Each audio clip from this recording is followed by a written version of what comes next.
신앙 고백 우리 하겠습니다. 나는 전능하신 아버지 하나님 천지의 창조주를 믿습니다. 나는 그의 유일하신 아들 우리 주 예수 그리스도를 믿습니다. 그는 성령으로 잉태되어 동정녀 마리아에게서 나시고 본디오 빌라도에게 고난을 받아 십자가에 못 박혀 죽으시고 장사된 지 사흘 만에 죽은 자 가운데서 다시 살아나셨으며 하늘에 오르시어 전능하신 아버지 하나님 우편에 앉아 계시다가 거기로부터 살아있는 자와 죽은 자를 심판하러 오십니다. 나는 성령을 믿으며 거룩한 공교회와 성도의 교제와 죄를 용서받는 것과 몸의 부활과 영생을 믿습니다. 아멘. 359장 찬송하죠.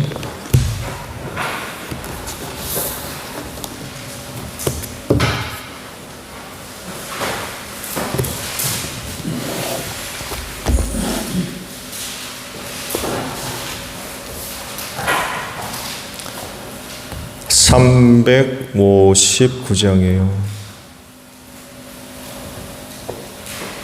천성을 향해 가는 성도들아 길의 장애를 두려 말아라. 성령이 너를 인도하시리니 왜 지체를 하고 있느냐. 앞으로 천성을 향해 나가세. 천성분만 바라보고 나가세. 모든 천사 너희를 영접하러 눈앞에 기다려서 있네. 너 가는 길을 누가 비웃거든 확실한 증거를 보여주어라. 성령이 친히 감화하여 주사 그들도 잡기를 찾으리. 앞으로 전성을 향해 나가세. 천성분만 바라보고 나가세. 모든 천사 너희를 영접하러 눈앞에 기다려서 있네. 너 가는 길을 모두 가기 전에 내 손에 든 검을 걷지 말아라. 저마귀 흉에 모두 깨뜨리고 끝까지 잘 싸워 이겨라. 앞으로 천성을 향해 나가세. 천성문만 바라보고 나가세. 모든 천사 너희를 영접하러 눈앞에 기다려서 있네. 말씀을 우리 보겠습니다. 히브리서 13장 9절에서 17절까지 보겠습니다. 히브리서 13장 9절에서 17절까지 있는 말씀이에요. 여러 가지 이상한 교훈에 끌려 다니지 마십시오. 음식 규정을 지키는 것으로 마음이 튼튼해지는 것이 아니라 은혜로 튼튼해지는 것이 좋습니다. 음식 규정에 매여서 사는 사람들은 유익을 얻지 못했습니다. 우리에게는 한 제단이 있습니다. 그런데 유대교회 성전에서 섬기는 사람들은 우리의 이 제단에 놓인 제물을 먹을 권리가 없습니다. 유대교회 제사의식에서 대제사장은 속죄제물을 드리려고 짐승의 피를 지성소에 가지고 들어가고 그 몸은 진영 밖에서 태워버립니다. 그러므로 예수께서도 자기의 피로 백성을 거룩하게 하시려고 성문 밖에서 고난을 받으셨습니다. 그러함으로 우리도 진영 밖으로 나가 그에게로 나아가서 그가 겪으신 치욕을 짊어집시다. 사실 우리에게는 이 땅 위에 영원한 도시가 없고 우리는 장차 올 도시를 찾고 있습니다. 그러니 우리는 예수로 말미암아 끊임없이 하나님께 찬미의 제사를 드립시다. 이것은 곧 그의 이름을 고백하는 입술의 열매입니다. 선을 행함과 가진 것을 나눠주기를 소홀히 하지 마십시오. 하나님께서는 이런 제사를 기뻐하십니다. 여러분의 지도자들의 말을 고지 듣고 그들에게 복종하십시오.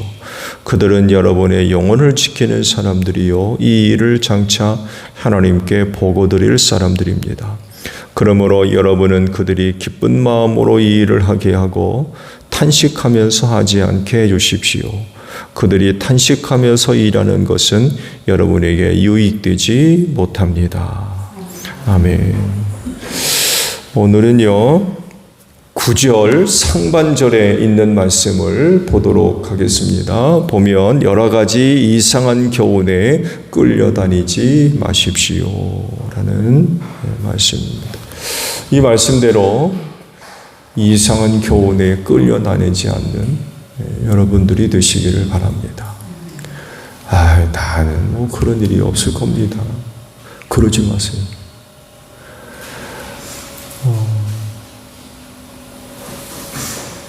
그러했던 사람들이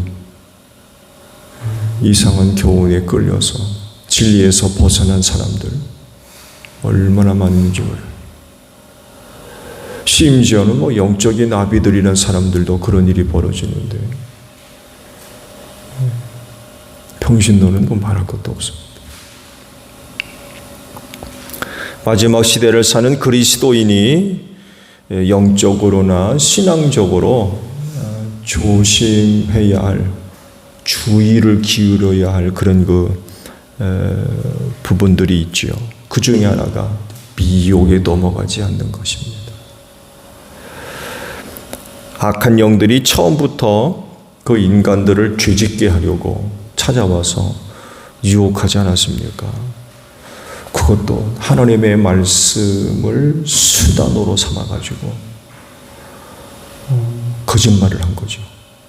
진리를 거짓으로 바꾸어서 처음 사람들을 유혹을 했고 결국 성공했죠. 이뿐만이 아니라 예수님한테까지 와서 유혹하잖아요. 예수님은 이기셨죠. 그럴 정도입니다. 하나님이 사탄에게 유혹받으십니까? 그런 일은 있을 수가 없거든요. 근데 사람이 되니까 달라진 거. 기가 막힌 일이죠. 그 사탄이 얼마나 집요하고 교묘한지 몰라요. 말씀드린 대로 사탄이 어떻게 하나님을 유혹합니까? 뭐 있을 수가 없는 거죠. 근데 그런 하나님이 사람이 되니까 달라지는 거예요. 죄짓게 하려고 예수님한테까지 와가지고 유혹을 했다니까요. 근데 나는 괜찮아요? 라는 말이 어떻게 나올 수 있어요? 예수님한테까지 와서 그렇게 한 거 보게 되면 사탄의 유혹은 대상을 가리지 않습니다. 누구한테나 찾아와가지고 유혹하고 미혹한다는 거예요. 그래서 특별히 이 마지막 때 일컫는 이때에 우리 성도들이 참 주의를 기울여야 할 부분들이 바로 미혹당하지 않는 것입니다. 유혹에 넘어지지 않는 것입니다.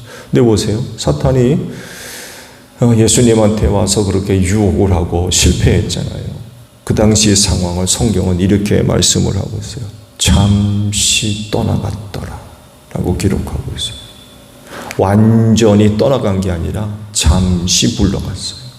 그러면 잠시 뒤에 또 온다는 얘기입니다. 그 단적인 예가 베드로죠. 이번에는 베드로를 통해 가지고 시험하잖아요. 예수님 뭐합니까? 사탄아 물러가라. 야 베드로야 정신 차려라 그러질 않고요.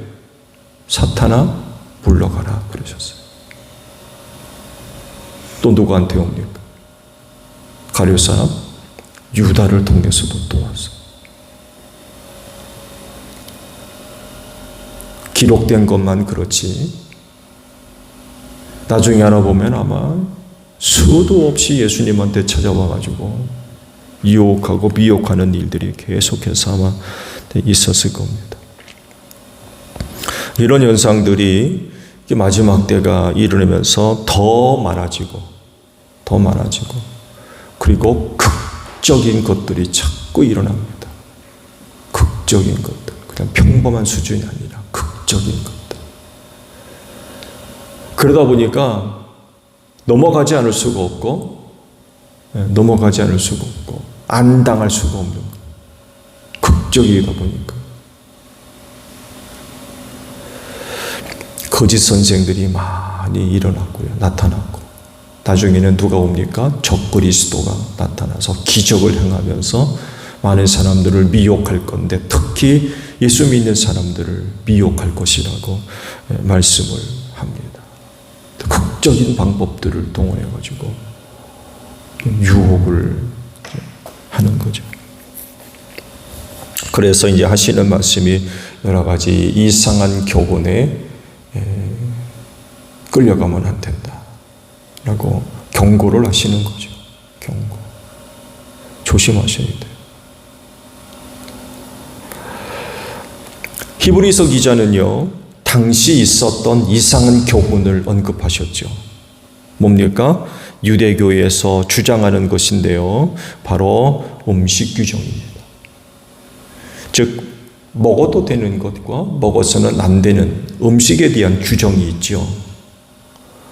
먹어도 괜찮은 것, 먹으면 안 되는 것, 이건 먹으면 부정하게 된다는 것.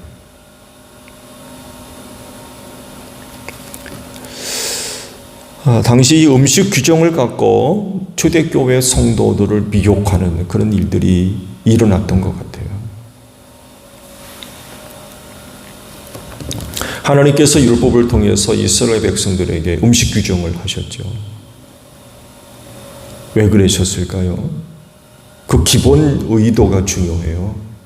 생각해 보세요. 사도 바울이 이걸 가지고 이제 언급을 하셨습니다만 해도 하나님께서 창조하신 것은 다 선합니다. 좋은 대로 돼지고기 먹지 말라고 했죠. 굽이 갈라지지 않은 갈라진 것들을 먹어서는 안 된다. 비늘 없는 것들 먹으면 안 돼. 뭐 이런 규정들이 있잖아요.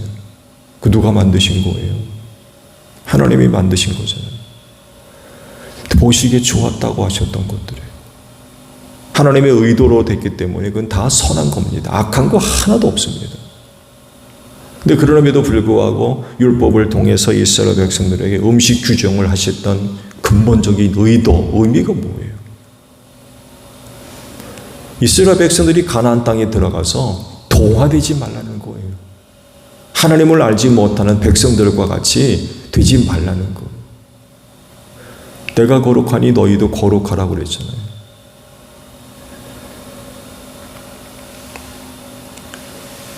먹지 말라 규정했던 모든 음식들은 그 당시 가나안 지역에 살고 있었던 7 부족의 보편적인 음식물이었습니다. 또 그런 걸 가지고 또 제사 드리기도 하고. 근데 그들과 동화되지 말라. 동화되게 되면 하나님 잊어버리잖아요. 타락하게 되고. 그래서 주셨던 거예요. 돼지고기가 나빠서 먹지 말라고 한 게 아니에요. 말씀드린 대로 그거 누가 만드신 거예요? 하나님이 선하신 분인데 악한 걸 만드실 리가 없잖아요. 근데 오해를 하는 사람들이 많이 있어요.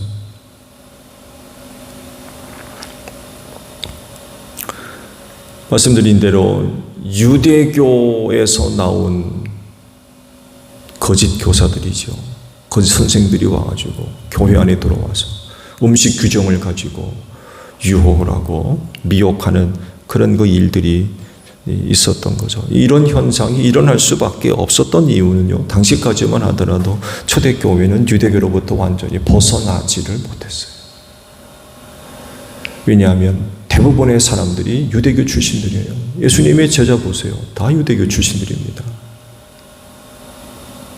언젠가도 말씀을 드렸죠. 이방인들과 함께 식사를 하던 베드로가 유대로부터 내려온 어떤 사람들, 유대인이겠죠. 그들이 온다 하니까요. 식사 자리를 버리고 도망가 버렸어요. 유대인이 이방인과 식사한다고 비난받을까 봐.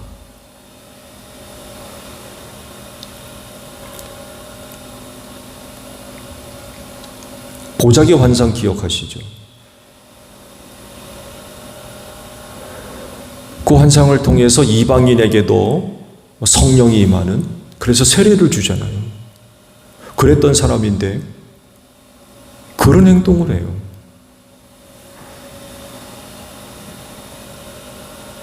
이방인과 식사하는 거 비난받을까 봐 식사 자리를 버리고 도망갔다니까요. 이걸 나중에 사도 바울이 두고 책망을 하죠. 어떻게 그럴 수가 있느냐고 책망을 했어요. 그럴 수밖에 없었던 이유는 평생을 유대교에서 자랐던 사람이기 때문에 그래요. 벗어나는 거 쉽지가 않은 거예요. 그래서 초대교인들 예수 믿으면서 율법 지키는 사람들이었습니다. 근데 이제 시간이 지나면서 유대교로부터 벗어나죠. 완전히 다른 종교라는 게 이제 시간이 지나면서 서서히 이제 드러나죠. 근데 그때까지는 유대교의 영향을 받지 않을 수가 없어요. 그리고 또 실제적으로 기독교의 영성에 관한 것, 경건에 관한 많은 부분들이 유대교의 영향을 받았습니다. 좋은 부분이기도 해요. 영성 훈련에 있어서 또 초대교회가 상당 부분 영향받은 부분들도 있습니다. 그걸 이제 카톨릭이 이어받았고, 근데 이 종교 개혁을 하면서 그 영성에 관한 부분들을 개신교가 포기를 했죠. 버렸습니다. 그 부분에 있어서는 좀 상당히 안타까운 그런 그 부분들이 있다고 이제 교회 학자들이 이제 얘기를 하고, 지금 회복하려고 하는 그런 부분들도, 운동들도 상당히 많이 일어나고 있어요. 깊은 영성의 그 소중한 자산들이죠. 이런 부분들을 그만 개신교가 놓친 거죠. 근데 여하간 초대교회는 유대교로부터 영향을 받지 않을 수가 없었던 것. 이런 상황이었기 때문에 초대교회 안으로 율법을 통한 구원을 가지고 돌아와서 그걸 주장하는 사람들이 나타났던 거예요. 그래서 사도 바울이 안디옥 교회에서 대판 싸웠죠. 할례를 받아야 구원받는다고 가르치는 사람들이 있었던 거예요. 그 사람들과 대판, 분쟁이 일어났죠.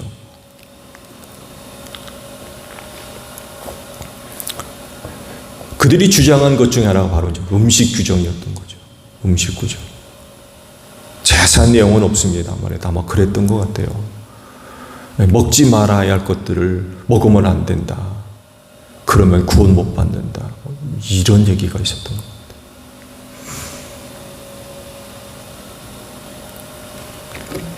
이것을 두고 여러 가지 이상한 교훈에 끌려다지 말아라 라고 말씀을 하신 겁니다. 그래서 당시 초대교회 교인들 중에 유대교 출신들은요, 이 말씀을 듣고 아마 결단을 내려야 했을 겁니다. 율법을 따라갈 거냐? 은혜를 따라갈 거냐? 행위를 따라갈 거냐? 믿음을 따라갈 거냐? 아마 어떤 사람들에게는 결단을 촉구하는 그런 말씀이 됐을 겁니다.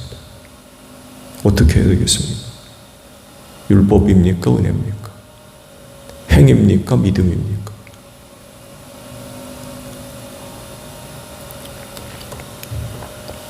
오늘날에도 당연히 수많은 교훈들이 세상에 가득합니다.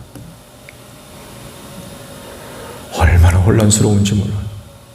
나름대로의 탁월한 정보, 정확한 정보를 사람들이 얻게 되면 모든 부분에 있어서 참 편리함과 유익함을 얻을 것이다 라고 해가지고, 근데 막상 해보니까 오히려 더 얼마나 혼란스러운지 몰라요. 같은 것을 고도 누구는 맞다고 그러고 누구는 틀리다고 그러고.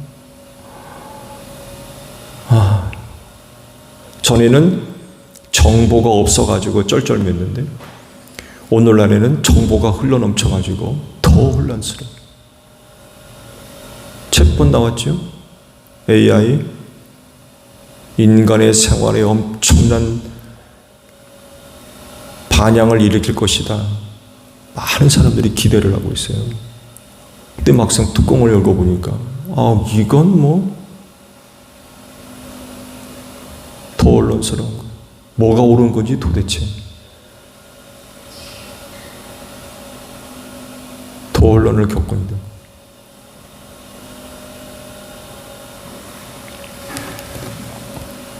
수많은 교훈들이 또한 나름의 진리가 오늘 이 세상에 얼마나 많이 있는지 몰라요. 그렇지만요, 구원과 관련된 진리는 오직 하나밖에 없는 줄로 믿습니다. 그건 예수밖에 없어요. 누가 뭐라고 해도 구원과 관련된 진리는 오직 하나, 예수밖에 없어요. 다른 건 없어요. 이 부분에 있어서 우리는 정확해야 됩니다. 구원에 관한 또 다른 진리, 누구는 나타나서 이전에 없었던 새로운 계시를 받았다. 12계시, 3계시 하면서 그러는데요.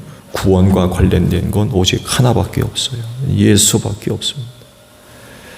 그 예수를 믿는 믿음으로 말미암아 천국 가고 다른 길은 없는 거죠. 근데 이 마지막 때에 거짓 교훈들이 많이 나타나고 있고, 대표적으로 이단이 있죠. 성경을 이야기하는 것처럼 보이지만 실상은 이상한 교훈, 거짓 교훈이죠. 거짓 교훈.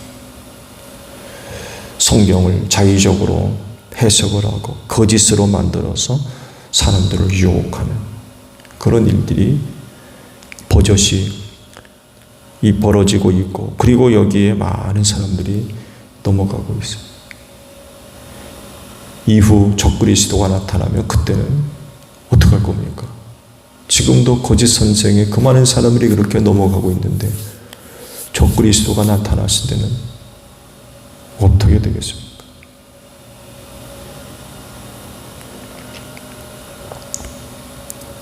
유언비어, 너무나도 많이 있죠. 이런 것에 속지 말아야 되고요. 이런 것 따라가면 안 됩니다. 그리스도인은 성경의 삶의 기준과 가치를 세우고 사는 사람이지요. 그래서 성경과 다른 교훈이 있다고 하면 경계해야 됩니다. 세상에서 보여주고 들려지는 그 어떤 것들 무비판적으로 받아들이면 안 돼요. 반드시 믿음을 가지고 비판의식이 있어요. 이게 과연 성경적이냐? 이게 과연 선한 것이냐? 반드시 평가를 해야 됩니다. 성경을 근거로. 말씀드린 대로 그리스도인은 성경의 기준을 두고 사는 사람들이잖아요. 내 경험, 지식, 정보, 큰일 납니다. 큰일 납니다. 인간 절대로 완전하지 않잖아요. 감정의 기복이 얼마나 더 큽니까? 상황의 영향 너무나도 많이 받아요. 오늘 다르고 내일 다르고, 기분 좋을 때와 나쁠 때가 다르고. 그래서 그리스도인은 반드시 성경에 기초를 해야 됩니다. 이거를 가지고 보셔야 돼요. 성경적이냐. 반드시 비교해 봐야 됩니다. 오늘도 기도하는 가운데 영적으로 깨어나는, 영적으로 각성되는 여러분들이 되시기를 바랍니다. 그래서 선과 악이 무엇인지 반드시 구분을 해야 돼요. 하나님께로부터 온 것인지 사탄으로부터 온 것인지 반드시 구분을 하셔야 됩니다. 다 괜찮은데요? 이건 있을 수가 없습니다. 조심하셔야 돼요. 오늘도 이 시간이 여러분 모두에게 복된 시간이 되시기를 바랍니다. 주기도문 합니다. 하늘에 계신 우리 아버지, 아버지의 이름을 거룩하게 하시며 아버지의 나라가 오게 하시며 아버지의 뜻이 하늘에서와 같이 땅에서도 이루어지게 하소서. 오늘 우리에게 일용할 양식을 주시고 우리가 우리에게 잘못한 사람을 용서하여 준 것 같이 우리 죄를 용서하여 주시고 우리를 시험에 빠지지 않게 하시고 악에서 구하소서. 나라와 권능과 영광이 영원히 아버지의 것입니다. 아멘. 기도하겠습니다.